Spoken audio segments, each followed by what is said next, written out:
News updates आपने जानी। आलमी मंजरनामे से खबर शामिल करें और आपको बताएं, तुर्किया के वजीर खारजा हकान फैदान की मॉस्को में रूसी वजीर दिफा सरगेई शोइगु से मुलाकात। रूस और तुर्किया के सदूर के दरमियान मुलाकात से कबल अनाज के मुआहदे की बहाली पर तबादला ख्याल किया गया।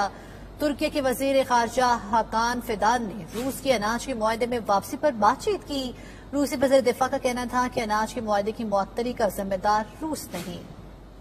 अगर रूस से किए गए तमाम वादे पूरे हो गए तो माहिदे में वापस आ जाएंगे। आपको बता रहे हैं, तुर्किया के वजीर खारजा हाकान फिदान की मॉस्को में रूसी वजीर दिफा सरगेई शोइगु से मुलाकात। रूस और तुर्किया के सदूर के दरमियान मुलाकात से कबल अनाज के मुआहदे की बहाली पर तबादला ख्याल किया गया। इसी पर मजीद तफसीलात लेते हैं मॉस्को में मौजूद हमारे नुमाइंदे शाहिद खुम्मन से।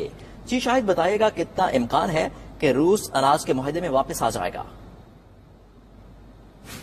जी बिल्कुल, तुर्किया ने अनाज बहाली के मुआहदे में अपनी कोशिशें तेज की हुई हैं। तुर्किया के वजीर खारजा हकान फिदान अपने 2 रोजा दौरा मॉस्को के बाद अंकारा वापस चले गए हैं। गुज़श्ता रोज उनकी मुलाकात रूसी वजीर दिफा सरगेई शोइगु से हुई है। इससे एक दिन पहले वो रूसी हमसब सरगेई लारोव से मिले थे।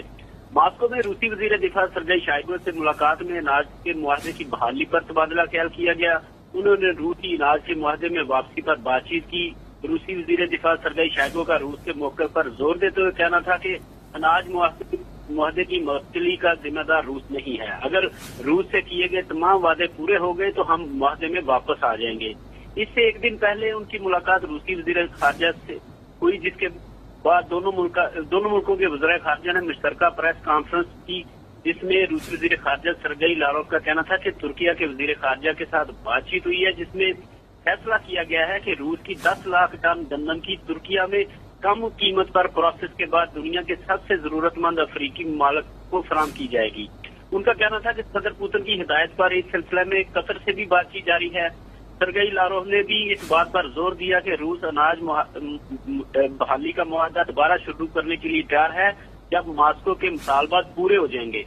यहाँ पर मैं ये भी बताता चलूं कि अनाज बहाली के मुआहदे के लिए तुर्किया के सदर रजब तैयब एर्दोगान की 4 सितंबर को सोची में सदर पुतिन से मुलाकात मुतवक्को है। अब देखना यह है कि तुर्किया की कोशिशें क्या रंग लाती हैं। जराये का कहना कि बड़ी बैठक के बाद अनाज बहाली के मुआहदे में मुस्बत पेशरफ्त हो सकती है। जी ठीक है शाहिद, आपका बहुत शुक्रिया अपडेट करने के लिए।